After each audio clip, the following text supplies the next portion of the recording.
What's happening, Steeler faithful? What's happening? Not a whole lot, right? Let me just check my levels, guys. Make sure everything is okay. Let me just say this as well. I'm not sure how long the camera would be on. Oh, hold on. Oh, hold on, guys.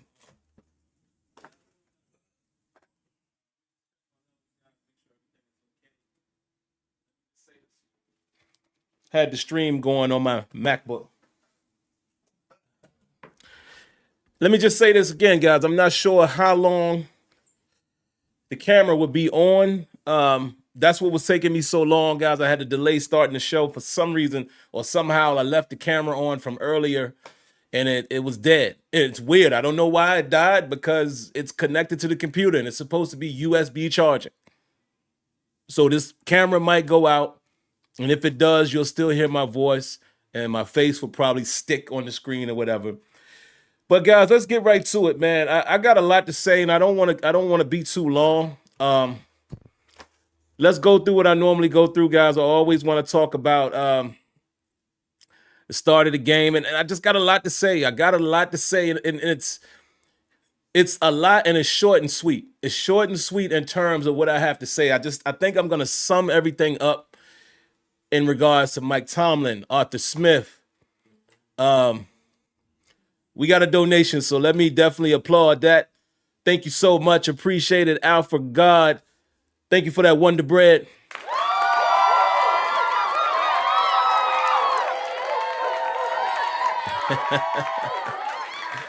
He says, release Wilson, sign Fields, and franchise Harris. There's no releasing Wilson. They're both on a 1-year contract.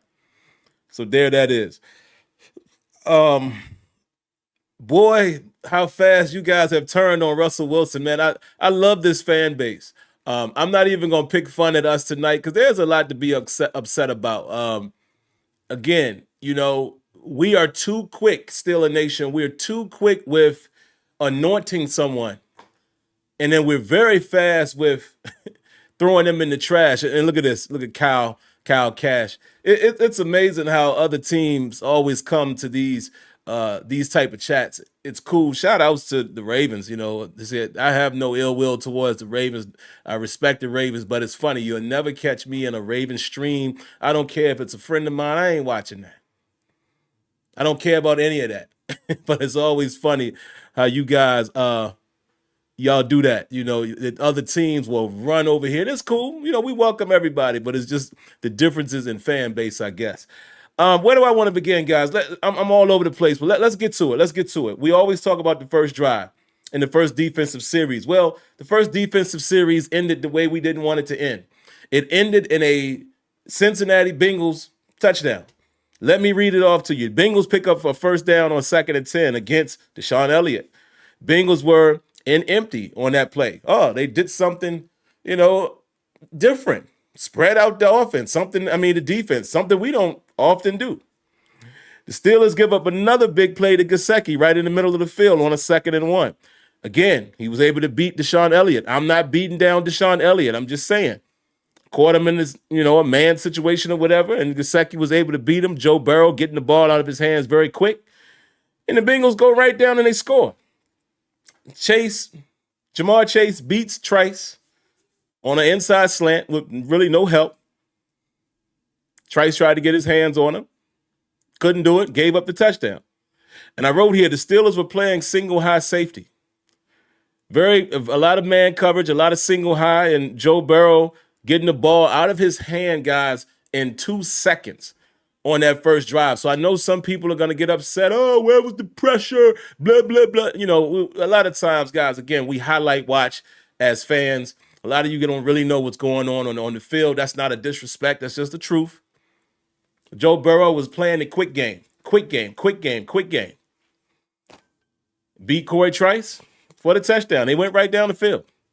So what did the Steelers do on their first offensive series? Steelers start the drive at the 40-yard line after the kickoff landed outside of the zone. Oh, great start. You're thinking it's going to be a great start. So what do? The Steelers start the drive out of 11 personnel. That's good to see, Arthur Smith. It didn't last long as far as you getting back to your script. But we start in 11 personnel. Najee picks up 3 yards on first down. The Steelers then get a 0 gain with a screen pass to George Pickens. Then they're faced with a 3rd and 7, and guess what they did? Guess what they did?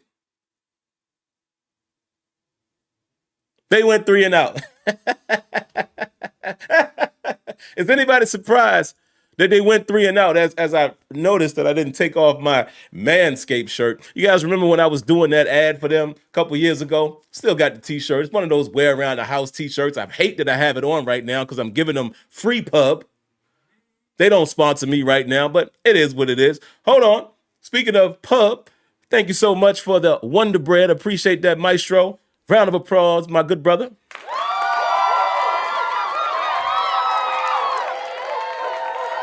Boy, I'm telling you, I got a lot to say. Got a lot to say tonight. Maestro says, we still a long way to go. Not playing offensively strong. Drop passes. We seemed rush while Joe Burrows had more time. Well, he did have time at times, and I was explaining that too, and I shout outs to Pop if he's in here, Leonard Langley. I was explaining that to him via text as well. He was saying they're giving him so much time. I said, yeah, they are in spots, but also Joe Burrow was getting the ball out of his hands very quickly early on in the game. Later on, he settled in a little bit, and the offensive line was giving him time, but also we cannot turn a blind eye and act like the Steelers defense didn't start to pressure him in the second half. Pressured him a little bit in the second quarter as well. We forced a couple fumbles, couldn't recover them.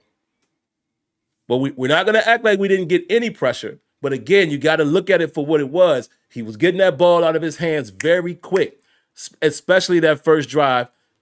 And then later on, we were able to get a little bit of pressure. But, there it is. All right, let's get back to what I was talking about. Yeah, Steelers go 3 and out. No surprise, right? Russell Wilson gets sacked. I think it was Henderson that got him.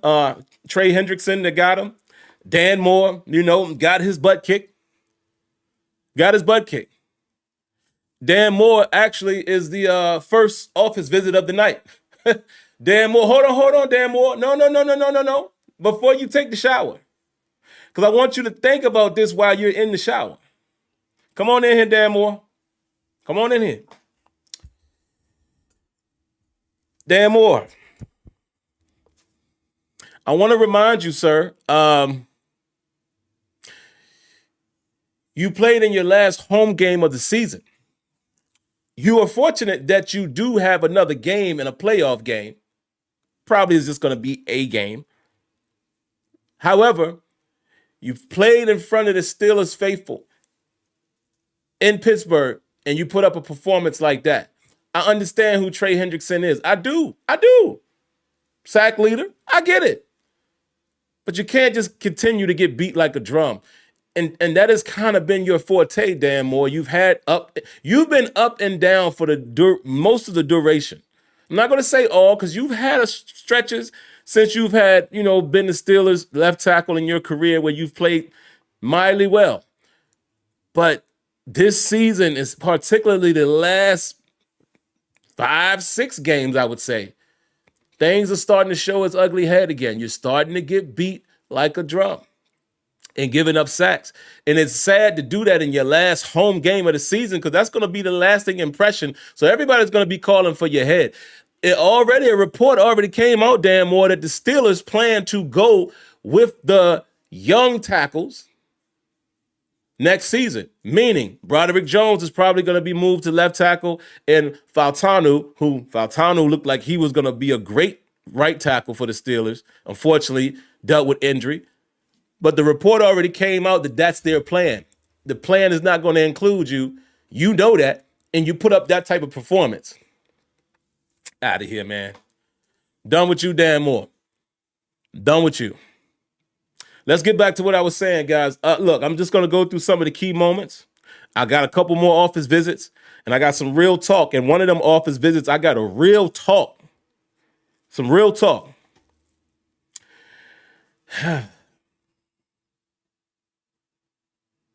Let's go with this.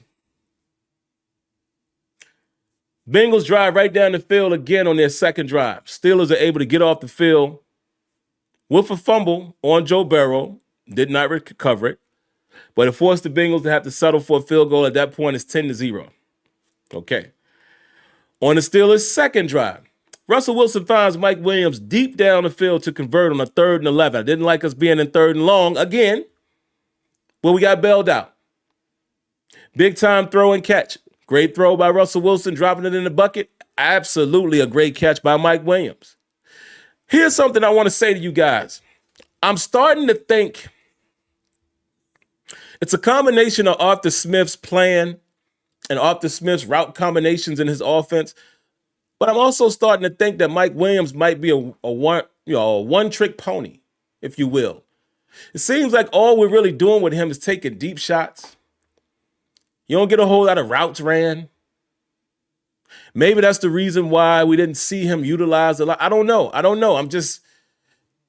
It seems like we have the same plan when we bring Mike Williams in, which is a good plan in some cases. If you got two guys on the outside that can win a 50-50 ball, hey, if you can't do anything else, chuck it up.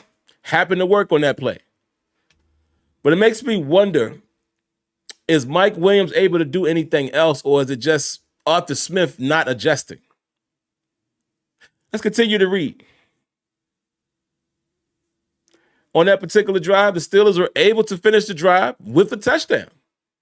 13 plays, 70 yards, 6 minutes and 30 seconds. It's now 10-7. And then Steelers come right back and they give up a return of 40 to a 44-yard line.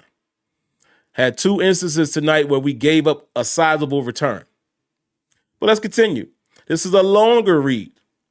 Another moment. Steelers are able to get the Bengals off the field on a 4th and 1.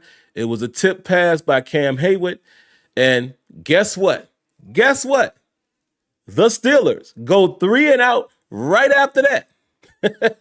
But then Steelers defense gave a 3 and out right after that. On that 3 and out, guess what happens? Calvin Austin. Before we continue, Cal, poke your head into the office.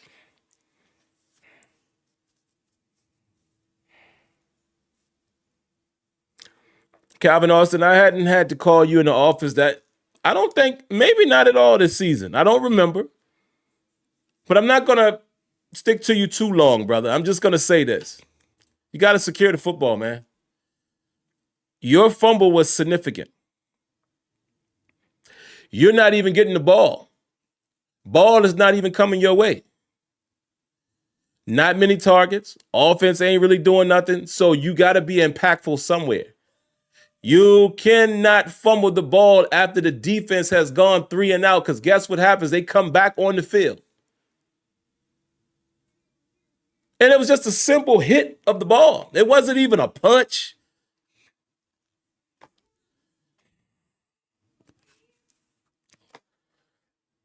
That's all I got, Calvin Austin. I just had to call you into the office because that was significant. Let me continue reading.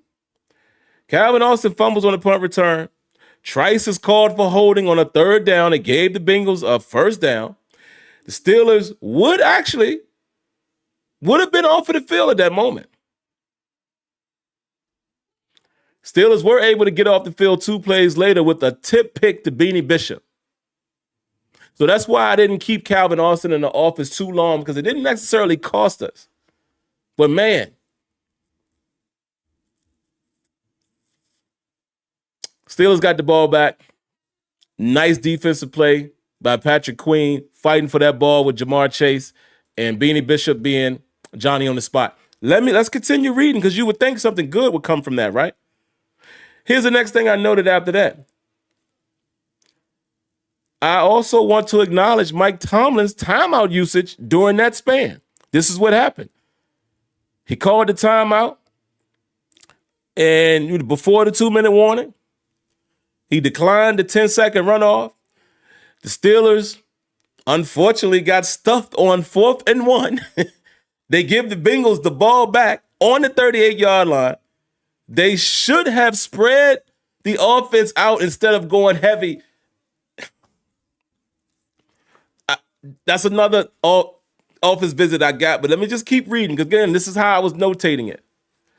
I wanted to give Tomlin credit for finally using timeouts correctly, In my opinion, I think he did it in both the first and second half. But then we turn around, we run a quarterback sneak that was this close, and then you come back. We come back heavy again with Jaylen Warren lined up 5 yards off the ball, if maybe more, and we run it right up the middle, right into the teeth of the defense. Why not sneak it again? Why not spread them out? Even if you're going to go under center, why not go 11 personnel there, spread them out, get under center, then sneak? Why not bring in the bigger back? Not saying that Jaylen Warren isn't good. Jaylen Warren makes a lot of he breaks tackles and all of that. But why not bring in the big bruiser if you're going to just turn around and hand it off? Why? Why go Jaylen Warren right there? Some people are going to say, why did we go for it? Well, let me explain this. I'll use one of Tomlin's sayings against him. Dog, if you can't pick up a yard, you don't deserve it. He's absolutely right in that scenario. Our offense wasn't doing nothing up until that point. You're trying to have a little bit of momentum there. You go for it. It's 4th and inches. We can't move their defensive line this much to create a win at the line of scrimmage to pick up that first down. Execution was horrible by the offensive line. The play call, in my opinion, was horrible by Arthur Smith. Questionable call to go for it. I understand some people might not have liked that. Some people loved it. It's whatever floats your boat. I wasn't too terribly upset about that because it's this much. We watch teams go for it on 4th down all the time. We watch those confident teams. Hey, I was telling Tony and Kenyon earlier when the Ravens game was on, man, Harbaugh gets on my nerves because he always going for it on 4th down. And a lot of times they don't get it. They get it sometimes. I was saying it jokingly that this dude is so confident with their offense, he's just going to always go for it. A lot of teams do. And we can't get this much. So you can blame the coaching staff all you want for going for it right there. They should be able to pick that up. That's just what it is. Hold on real quick, guys.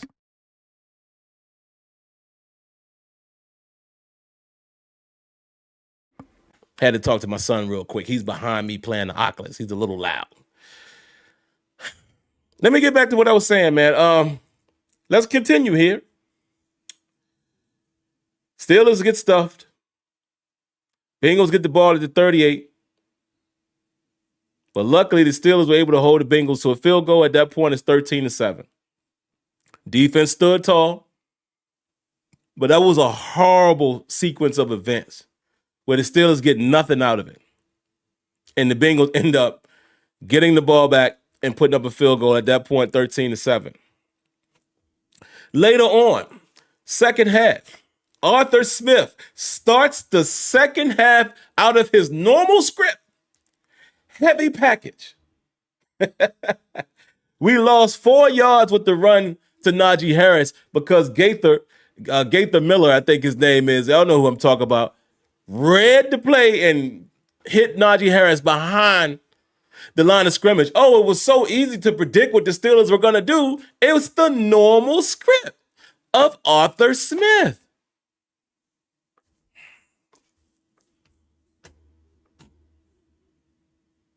And of course, what happens after that? Steelers go 3 and out. Bengals go right down again. Luckily, again, hold them to a field goal. It's now 16-7. Now let me read the next moment that I captured. Steelers finally put another drive together, and Russ finds Pat Freiermuth for a touchdown. It's 14-19. The Bengals, with 8 minutes, 7 seconds left in the fourth quarter. Steelers get the ball back after just 4 plays. Great defense. And of course, the Steelers offense goes down and they go 3 and out again. Again. But the Steelers get bailed out on the punt. It was muffed. Well, actually, it hit one of the Bengals. Connor Haywood recovers. Steelers get the ball on the 38. Dan Moore gives up a critical sack, forcing the Steelers into a 3rd and 15. Patterson is then called for holding, forces the Steelers into a 3rd and 25, and then They just did a quick pass to Freiermuth, allowing the Steelers, Boswell, to kick a long field goal of 54 yards. He hit it, clutch Boswell, and at that moment, it's 19-17. With 2 minutes and 39 seconds left, and at that moment, we gave up another decent return. But check this out. The Bengals would start the drive at the 44, but the Steelers are able to get off the field after a sack by Keanu Benton. Huge sack. And again, I thought the utilization of timeouts in that moment was good. Steelers get the ball back. Sack happened on 3rd and 3. You guys know the rest. What a stupid decision by Russell Wilson on one of those plays by lowering his shoulder with under a minute left in the game and one timeout instead of throwing the ball out of bounds. Y'all know I'm a fan of Russell Wilson. Russell Wilson is a veteran. People make mistakes, but you can't make that mistake. What's happening? Of course, Dan Moore gives up another sack. Right after that, Steelers have 20 seconds and no timeouts. Russell Wilson misses George Pickens on a double move. Then Freiermuth unfortunately drops the ball on the 4th and 12, and that is your ball game. Another office visit.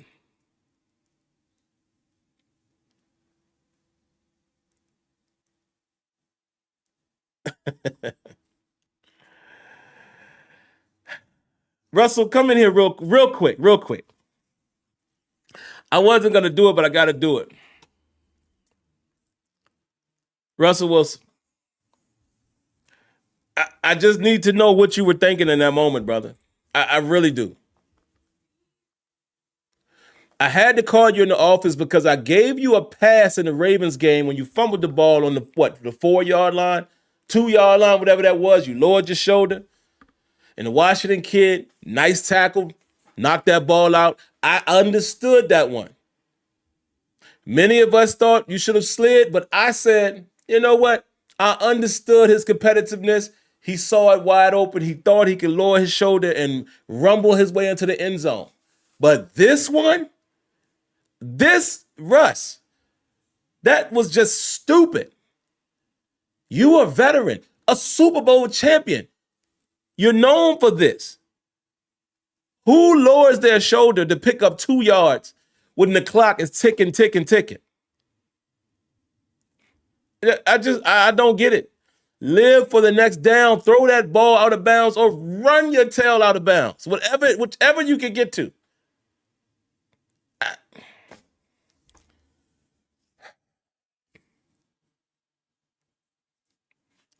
All right, Russ. Done with you. I need you to send it. Yep, you. Come on.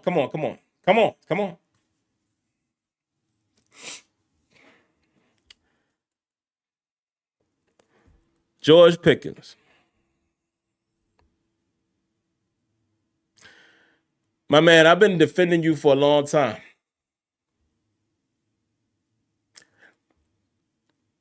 And you go out there and you drop 3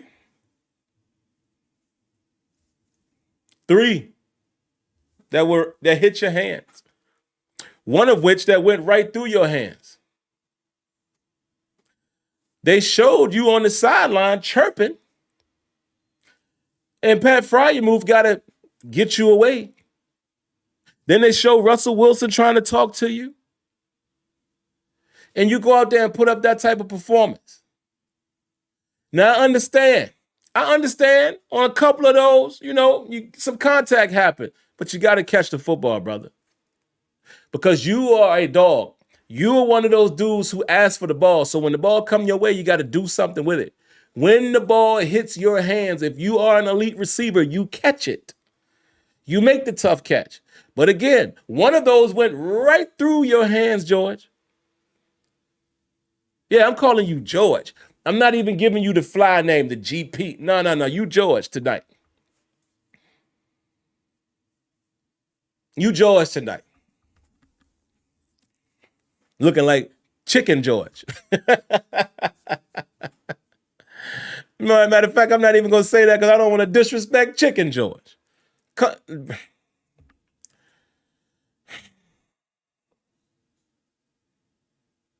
Now, I don't agree with what Milk is saying here. He's not another Chase Claypool, but I'm not going to act like George Pickens isn't big time when he's on. But here bears the question. And matter of fact, you can go, George Pickens. I'm going to ask the audience here.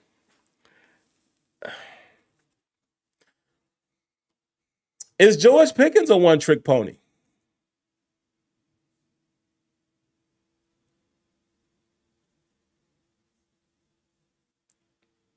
I'm asking. I want to hear it. Is he a one-trick pony?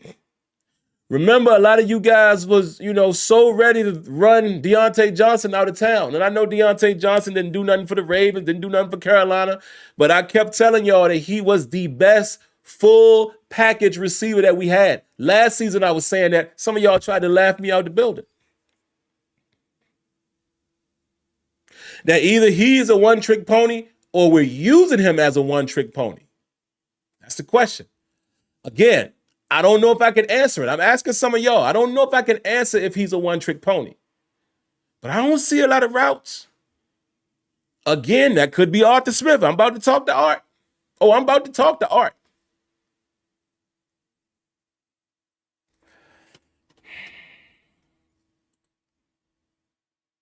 It's not looking good. Look, there go the Tomlin got to go. I'm gonna get there. I'm gonna get there. I'm gonna speak some real talk about Tomlin tonight. Some of y'all are probably expecting me to say, "Oh, fire Tomlin." Some of y'all are expecting me to say, "Oh no, Tomlin is great." I'm gonna give y'all some real talk, and these will be my real feelings. You can agree or disagree, but I think when I finish saying what I gotta say, and it ain't a lot, it kind of sums it up. I think most of y'all will agree with what I'm going to say. We got more Wonder Bread. I appreciate y'all throwing that Wonder Bread out there. CT Pittman, my man. Thank you, brother. Round of applause.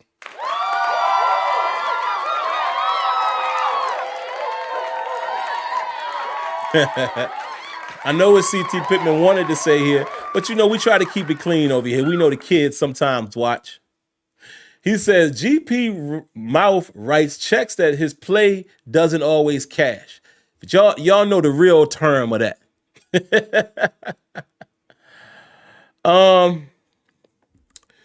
Yes. No disagreement from me, CT. No disagreement. All right. Mr. Smith. Come on into this office, Arthur. Man. I told y'all I was on one tonight, man. I told y'all I had a lot to say. Let's get to it. Arthur Smith. I'm on record. I'm on record saying, hey, I don't think Arthur Smith is as bad as we say he is. Hey, I think Arthur Smith is better than Matt Canada. Still think that. I know y'all probably like, Sim, you crazy. No. I still think let's say this. It's been better than Matt Canada. The verdict is out whether or not he's better. I can say that. It's been better.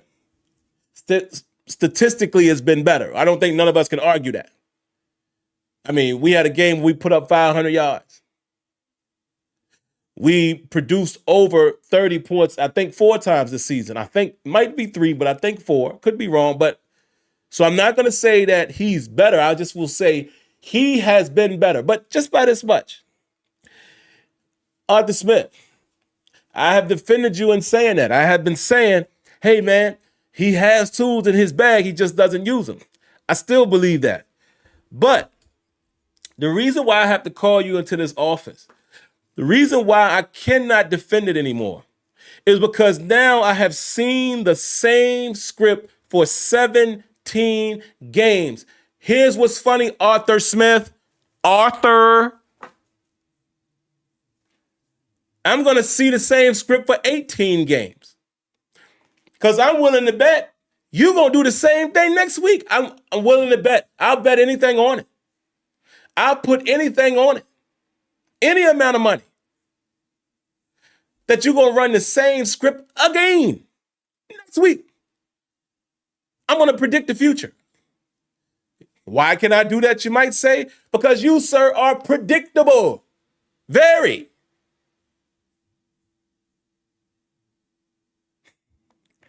So many questions I got for you. What is your infatuation with the toss play?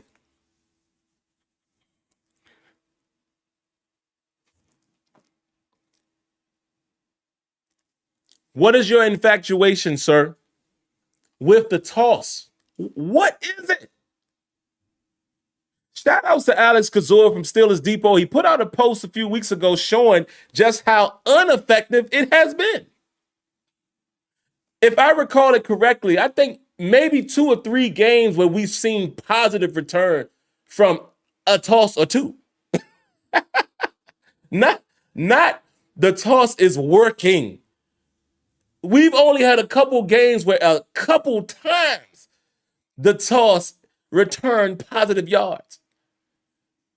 And when I say positive, I don't mean 2, 3. I'm talking like 5 or more.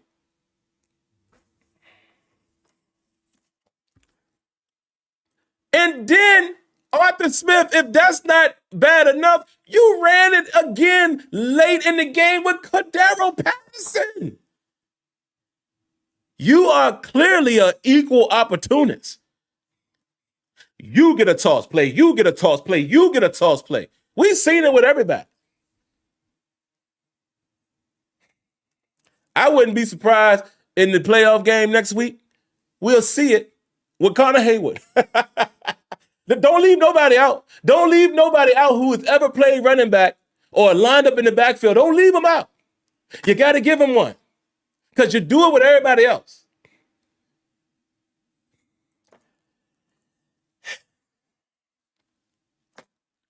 Come out in the second half, needing points, and what do? Your normal script. Let's go 12 personnel. Let's go 13 personnel. Let's go 12 personnel or 13 personnel. Let's go 12 personnel, maybe 13 personnel. That's what you love to do. And guess what you do? The defense, you give a tail. When you run 12 or 13 personnel, you give the defense a clear tail. They know what you're doing.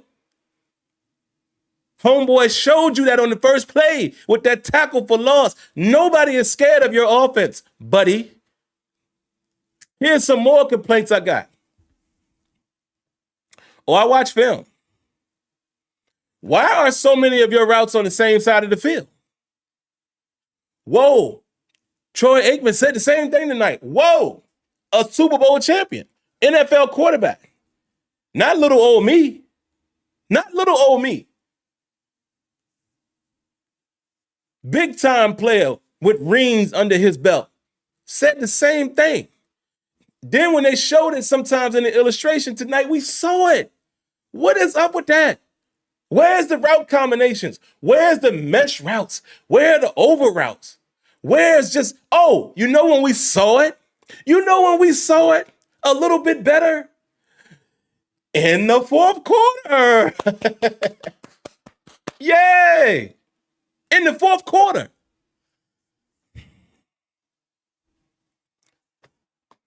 Fryer moved wide open. Ran a little out route. We ran 2 routes over there, a couple over there, and we conflicted the defense. Wow. You're allowed to do that. CT Pittman, man, thank you for the Wonder Bread.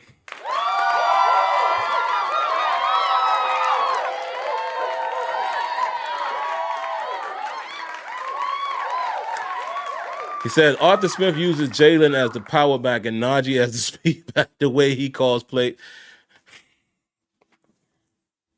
I just don't understand it, man. I just don't.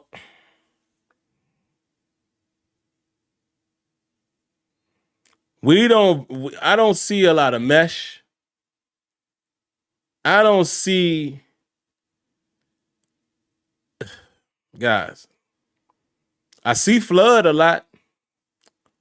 We run flood quite often. I don't see a lot of levels.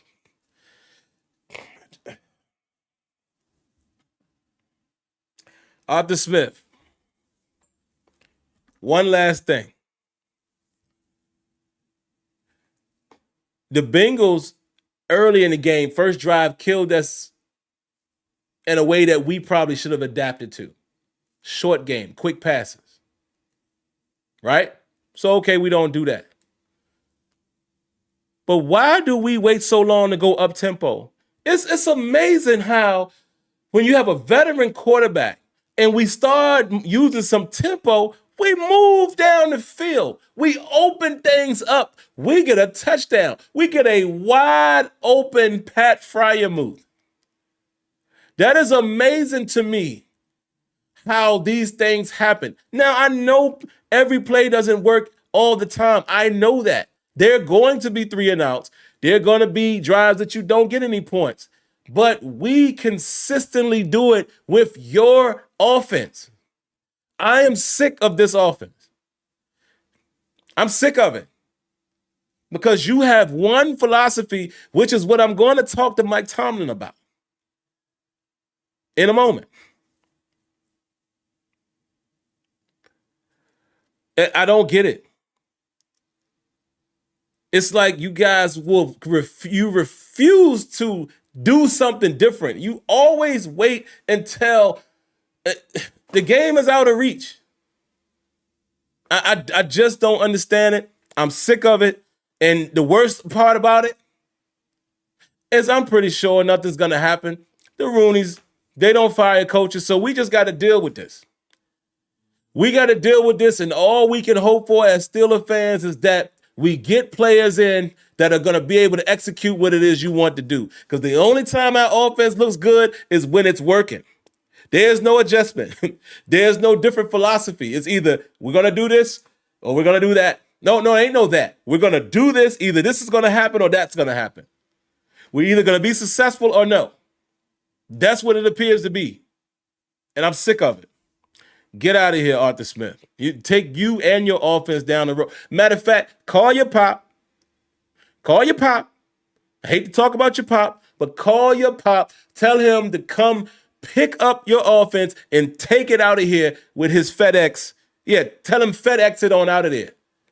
And for those that know, will understand why I said that. Round of applause, man, to the Myth Monkey. I appreciate the Wonder Bread.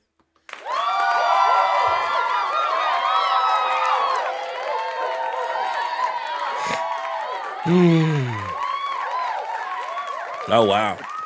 You absolutely correct. Complacency is the death of innovation. Man, sick of it, y'all. Sick of it. And now this. You know what?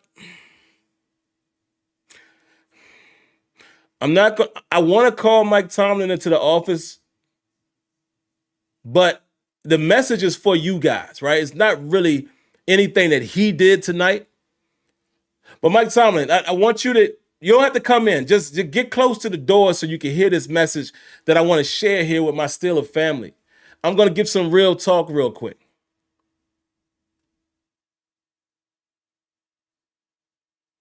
But first, I'm going to ask you guys, because I see that Cade just wrote it up there, and I wrote it earlier in the chat, and I didn't go look for it. I want to ask some of you guys, well, I'll ask when I'm done. Let me say everything I have to say about Mike Tomlin. It's going to be brief, but this is real talk. Again, these are my thoughts. You can agree or disagree. Won't get no complaint from me. Let me see how many people we got up in here. I want to make sure the bulk, yes, we got almost 200 people in here. I want to make sure the bulk of the viewers will hear this message right after this. Who we got here? Dr. Trey 88. Appreciate that Wonder Bread. Man, y'all throwing that Wonder Bread out there heavy tonight. Appreciate y'all, man.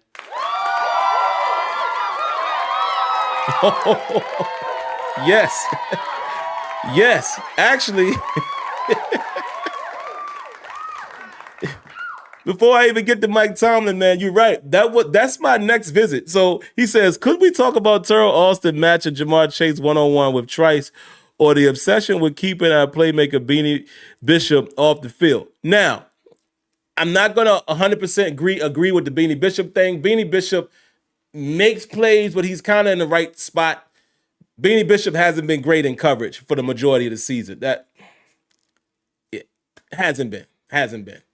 But I understand what you're trying to say there, so I'm not going to disagree with you. But hold on. Terrell Austin, yes, please come in there. Please. I have to talk to you too. My man just asked the same question that I was asking all night. Can you please explain to me? And yeah, thank you, Tomlin's listening, because I'm going to make sure, because you know they say, and you say that you're a defensive guy and you have your hand in the defense too. So the question is for both of y'all.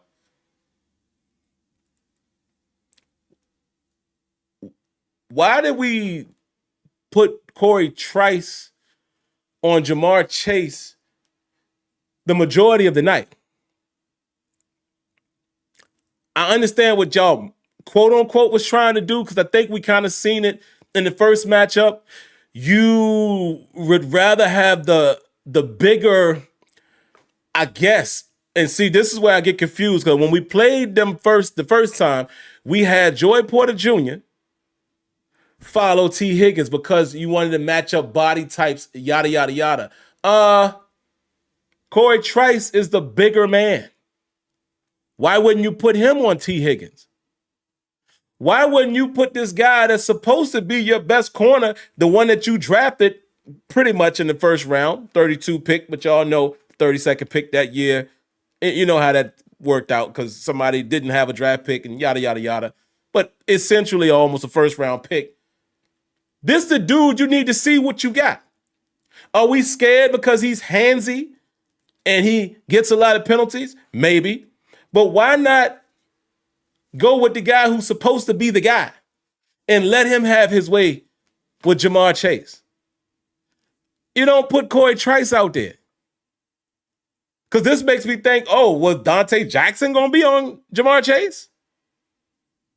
I don't understand that, Austin. I really don't.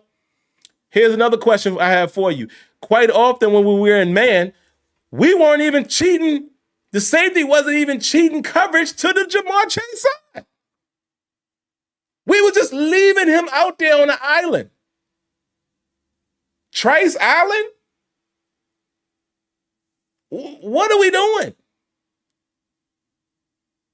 Here's another beef I got. And I understand when he got hands on him, Jamar Chase was able to do his thing, cut inside with no help and scored. Cool. But can we please stop playing so much off coverage? Yes, sometimes you're going to get beat when you get hands on them as well, or when you're in tight press. I get it. But I'd rather just go mano-a-mano, because that was your plan anyway, right? Right? That was your plan tonight. Because clearly you allowed him to go mano-a-mano, so let him just go mano-a-mano. And here's the reason why I say that. Too many times, Terrell Austin, too many times I saw us blitz, and we played off coverage. Now, I'm not an NFL coach. I could be completely wrong here. Some of y'all correct me if I'm wrong. This is just my theory. When you blitz, the intention is to force the ball out quick. It is my belief it is better to get up in the receiver's face, play tight coverage, bump and run if possible, physical coverage, because the ball has to come out quick. Try to disrupt the timing. But when you play off coverage, especially in the middle of the field as well, where these tight ends were just wide open, when you do that, it is so easy for Burrow to find his hot read. Why not play tight press coverage in that situation to force the ball out quick and disrupt the timing? I don't know. Maybe I'm wrong, but that's just my thought. And even if I'm wrong, then why don't you try it sometime? Because clearly what you're doing doesn't work. And speaking of blitzing,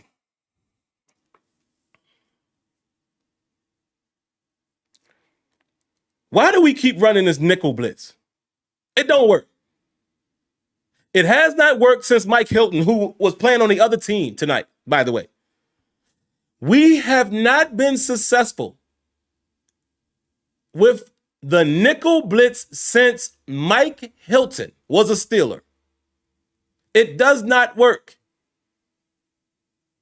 You're still running the same concepts against teams in your division that know that. Mike Hilton was very successful doing it for us because he was just a dog with us.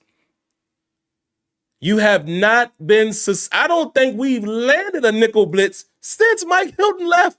I'm dead serious there. I don't think one has actually worked.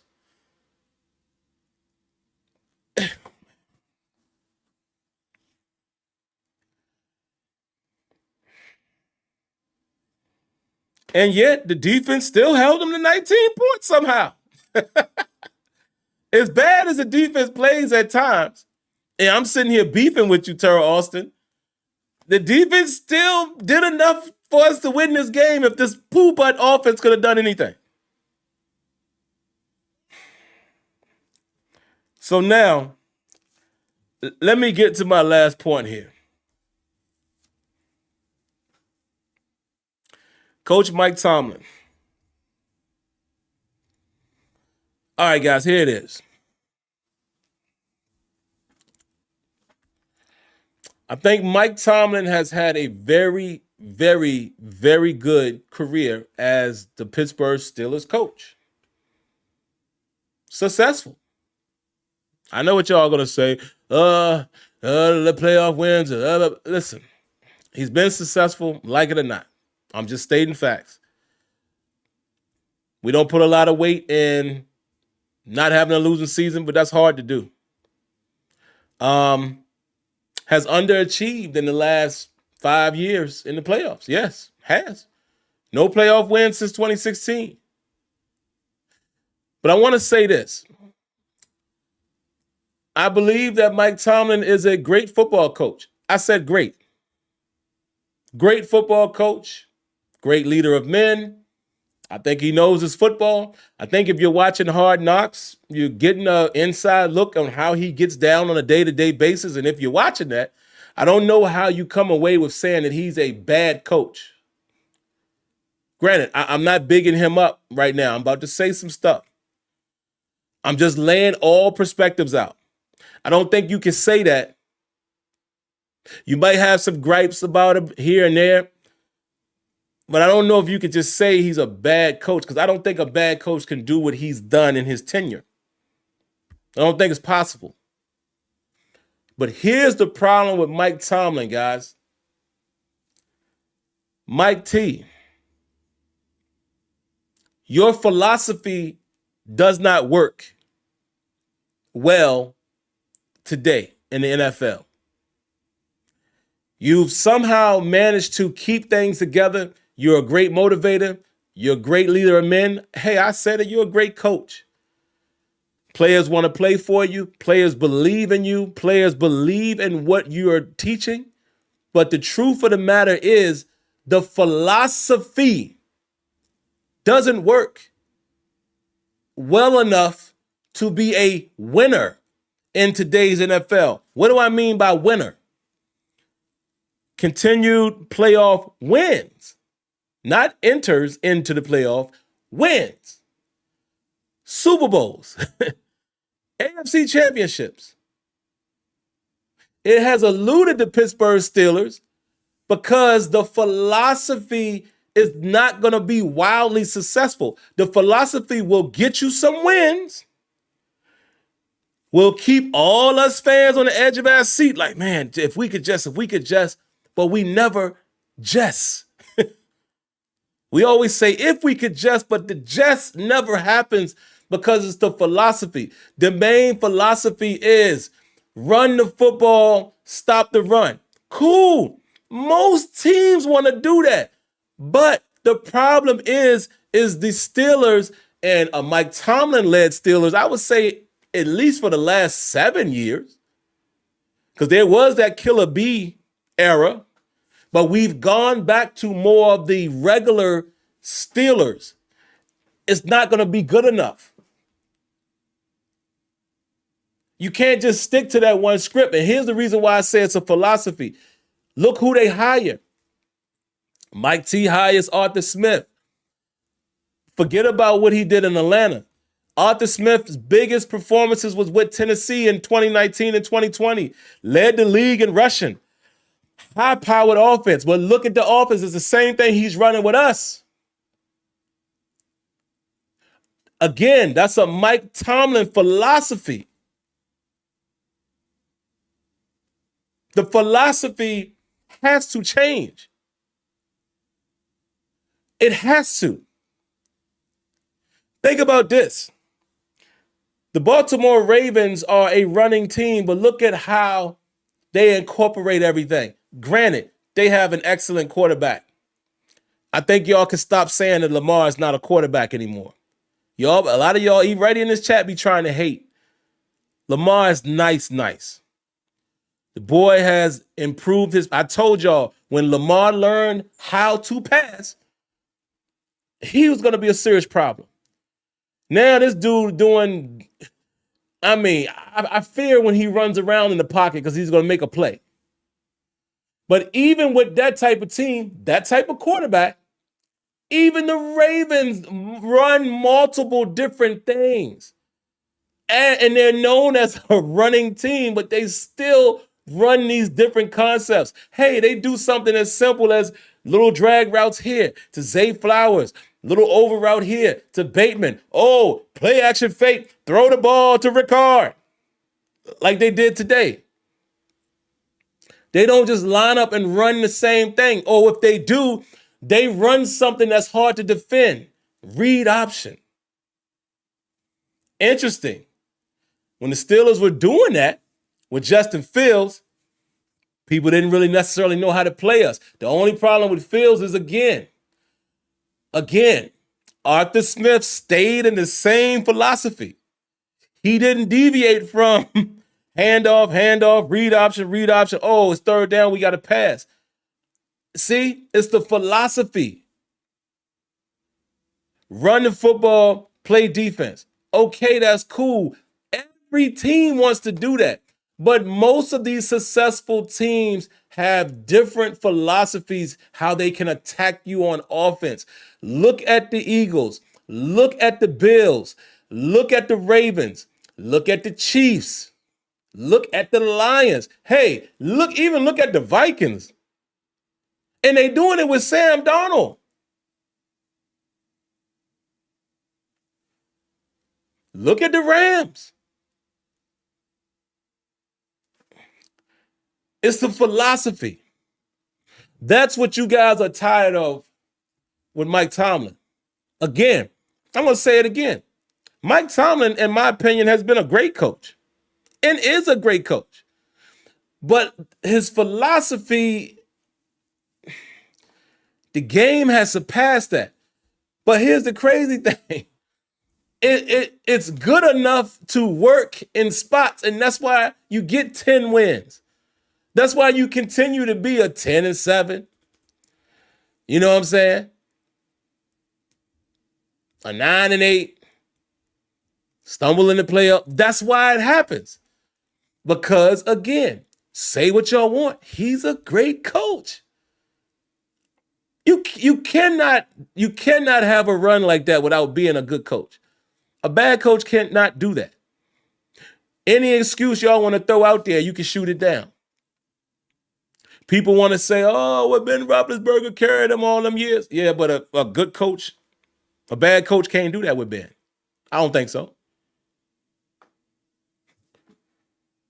People say, oh, but he won with Cowboys team. But I don't think a bad coach could do that. There's nothing wrong to me with Mike Tomlin as a head coach. Time management, instant replays, as far as challenges, has been his bugaboos. But we have not had a bad coach all of these years. I just think this coach's philosophy, guys, it just is what it is. And the sad part about it, After 18 years, he's been renewed for 3 more seasons? He's not going to be fired. So the only thing that we can hope for is they are able to execute at what they do better. That's the only thing we can hope for. That is the reason why y'all don't hear me jump on that train of fire back Tomlin. Oh, something's got to change. Because I know what it is. I can say that, but it's not going to happen. It's not. So unfortunately, I'm going to just deal with what we got. I'm going to keep rooting for this team because I love this team. I'm going to keep having faith that maybe they'll do something, but I know the reality. I told y'all weeks ago, this team ain't going nowhere. Matter of fact, I said the last 3-4 weeks, I don't think we win this game because we have no offense. We got more Wonder Bread, man. CT Pittman, appreciate you.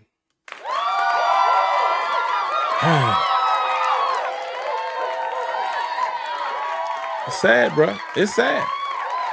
He says Monken was the OC at Georgia. Think Georgia misses him. He's taking Ravens offense up 3 notches. Yeah, man. And that's what it is. So that's what you can blame Mike T for. It's philosophy. Look at these hires. It's philosophy. Terrell Austin, inbred hire. It's philosophy. So that I can agree with you guys. Yes, I'm tired of seeing the same things on offense and defense. Yes, I don't even like it when it works. Y'all hear me complain about the defense even when we hold a team under 19. The same team that put up 38 on us before. I still don't like our philosophy in key situations, our philosophy in situational football. I just don't like our defensive philosophy. We don't mix it up enough for me in terms of, yo, I'm going to get right in your face. I'm going to beat you or you're going to beat me. Then mix in zone. It's almost like you know when we're going to run zone. It's not that we run zone or run man. You can't do either one, right? You can't do either one all game. It's the fact that we know when it's coming. Us as fans know, you can almost call the game, all right, it's about to be zone. And they just sit back in it. And even when we in man, guys, that trail technique is going, dog, I can't, man. I can't keep watching this. I'm going to, but I'm just saying, metaphorically, man, oh, man.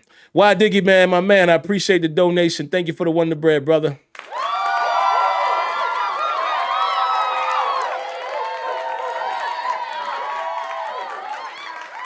Yes. Why Diggy's absolutely right. Something that Tomlin and the Rooney seem to be stubborn to do, and that's adapting their philosophy to adjust to the modern NFL. That's it. Brother man, appreciate you.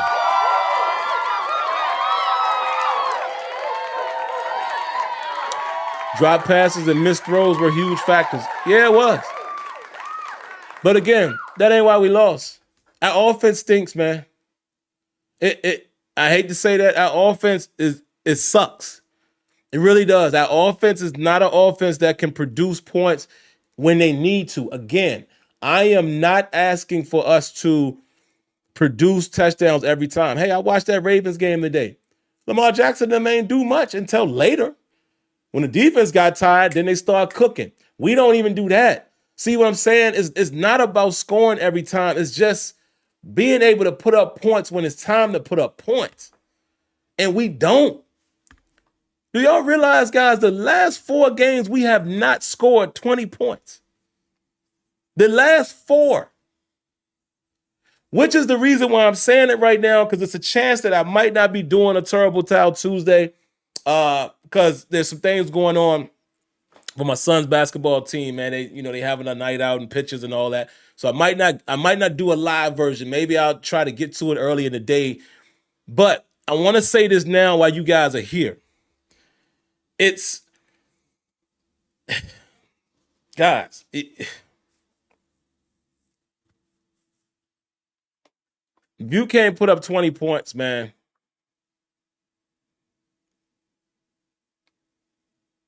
I really strongly feel like we are a one and done again. One and done. Everybody's saying, oh, the Steelers need to stay in the 5th seed so they can go on the road and go to Houston. And ain't no guarantee we beat Houston. I don't care that the Ravens beat them 30-something, 31-2. I don't care. I don't care. We seem to be the team that allows everybody to have a bounce back. Just like they said tonight, Bengals defense ain't really been nothing. And tonight they looking like studs out there. So you think the Houston Texans in the playoffs might not get up enough to beat this Steeler team that can't score no points? Now, I know they only scored 2 against the Ravens. But again, C.J. Stroud isn't playing the greatest. I'm just saying, there's no confidence that I have going into any of these playoff games that the Steelers are going to do anything because they cannot score enough points. And guess what? We may end up in a 6th spot, and guess who we got to go play?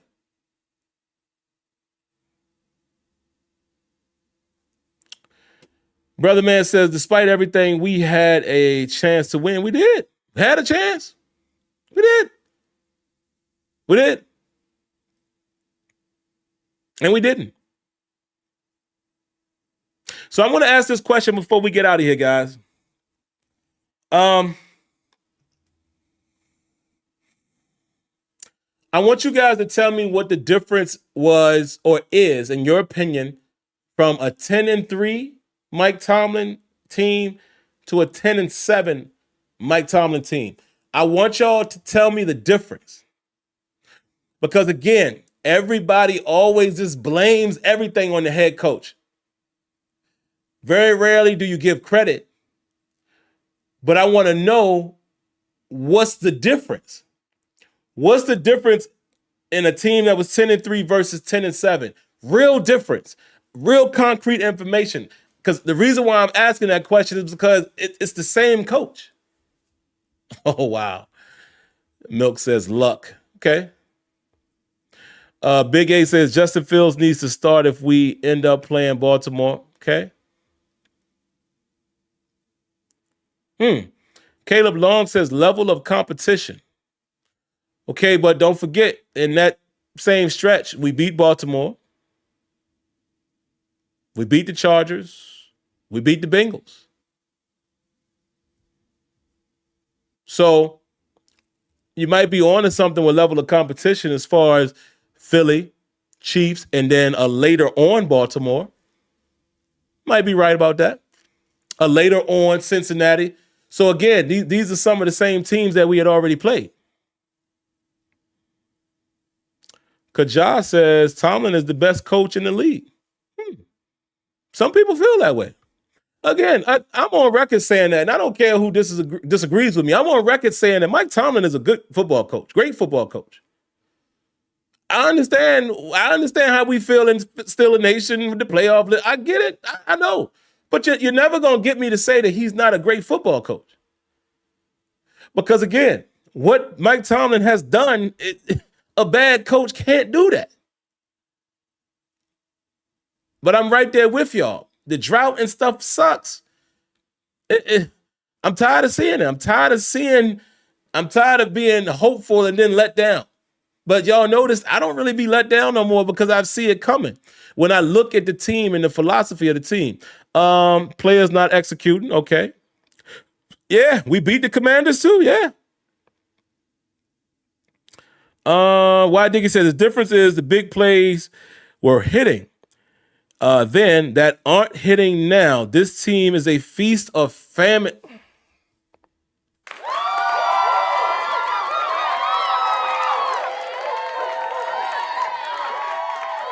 Guys, I've been saying that about our defense all season. If our defense don't get turnovers, they're not great. They're not a team that could just stop people defensively. And boy, Cam Hayward came up big tonight with 3 passes defense. Man, come on, man. Wow. 55 Porter says, Fryer move cost us the game, cut him. See? And I'm not picking on 55 Porter, but this is what I'm talking about. This is what most fans do. Pat Fryer move did not cost the Steelers the game. And if you think that, then agree to disagree. That is not why we lost the game. Let's not forget Pat Fryermuth probably had the most catches tonight. Pat Fryermuth scored a touchdown tonight. Did not cost us a game. I'm not going to say that he cost us a game because he dropped the pass in the middle of the field with how many seconds was on the clock? 18, 19. I mean, no timeouts. That's a super long field goal from where I don't know how far he was going to run. I'm just saying, we're not going to say that he cost us the game. That, in my opinion, but you can have yours. What else y'all got?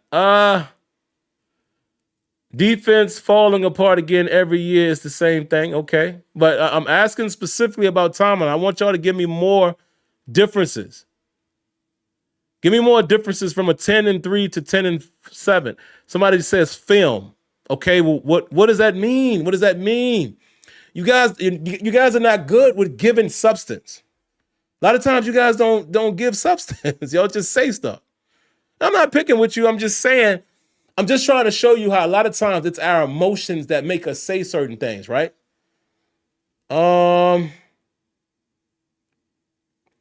else y'all got? The head coach been around for 18 years, and it's the same old, limp into the playoffs or depend on someone else to get you in. Okay, I feel you, Marlon. And I know, Marlon, you've been kind of out on Tomlin for a long time, so I feel you on that. And again, guys, 18 years is a long time. Very long time. I'm not expecting everybody to love the current situation at all. D. Shane says the difference is the defense has been exposed and the defense and offensive game plans have not put players in position to be successful. I want you guys to speak more about that. We say that a lot too. What does that mean? What does that mean when we say they're not in position to be successful? How do we know that?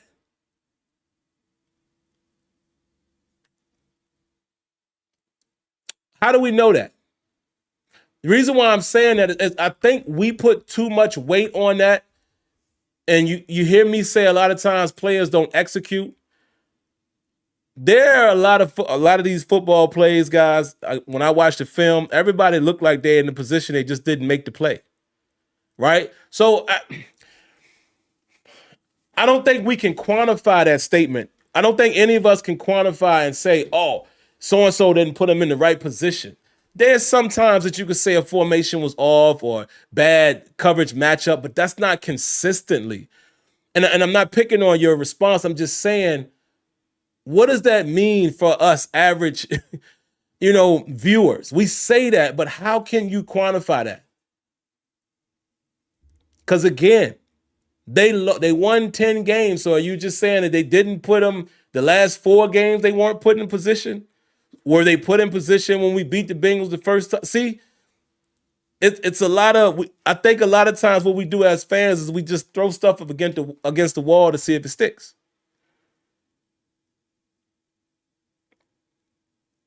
But I don't know. I just was curious to see what you guys say, man. Because again, not many people can give you substance when you ask these questions, and that's the only reason why I'm asking, guys. I'm not picking on anybody's answer. None of us have the right answer, and we're all just giving our opinions. Antoine says stale offense being predictable. Okay, but I could argue that we've been that all season, honestly. Helix Angel says Tomlin's game plan has been abysmal.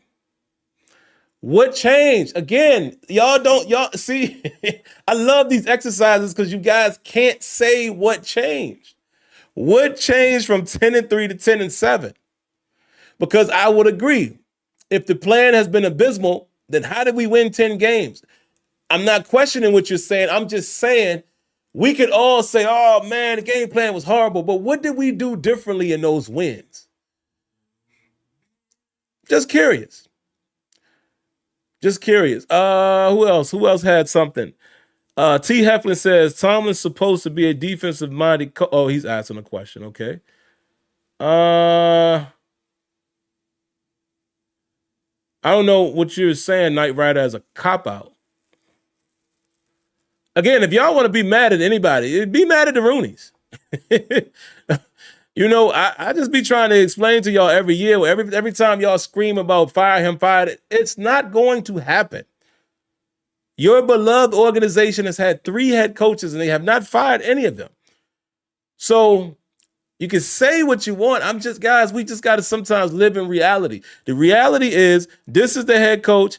This seems to be the philosophy that he has. The best chance we have to win is that somehow the players that they assemble on the roster is able to carry out their philosophy better than others. That is it. Nothing else will change unless they have some type of epiphany and they change. That's the only reason why I ask these questions, guys. That's it. Brother man, appreciate you, man. I see that Wonder Bread real quick. He says, get back to fundamentals and do their job. Okay, I got you. My man Kenya says, Sim, as Arthur Smith said, our offense is like an old truck. It takes us a while to get going. And you can get going without gas. Yeah, man. It's so same philosophy, man. That's really what it is, guys. And like I said, the reason why I asked that question is sometimes it works and sometimes it doesn't. That's my answer. That is my answer. It's the same Mike Tomlin. So again, if you don't like him, I want to hear you say that when we have a record of 10-3. But I don't see nobody saying that. You only say it when we lose. I'm just saying, as fans, just be real. At this point, I do not like Arthur Smith's offense. I've gotten to that point now after watching 17 attempts. But if we go out and win a playoff game and score 50, I'm still going to say I still don't like his offense. Games that we've won, y'all have heard me say, I don't like our defensive approach. I don't like it. I don't care if we win or lose. But it's funny because a lot of you guys don't do it. Some of y'all, it's funny. I watch y'all change your mind every night. So that's the only reason why, I have a little fun in the chat just to see what y'all are going to say. But that is the answer. Look, AR said, this is a Tomlin special, completely fell apart again. Guys, I'm telling y'all, man, it's the philosophy. That's all it is. The Steelers are either, somebody said it earlier, feast or famine. Their philosophy is either going to work or it's not. There's no in between. There's no real changing, doing anything different. And I think we saw it on display this season more than anything else. Arthur Smith is going to stick to his philosophy. Troy Aikman even said it tonight. This guy's going to run 12, 13 personnel, and that's what he does. And he's going to line up and do this. And that's what it is. Our offense does not produce points consistently enough to win. That's what it is. And where you can blame Mike Tomlin is these are guys that Mike Tomlin hires. That's where y'all can have a beef with Mike Tomlin. That's it. Other than that, yeah, that's it. I'm with you, Knight Rider. It's the philosophy. There's nothing mystical to it, like he says. It's just they work sometimes and sometimes they don't. And that's sad. We don't have no in between. That's all.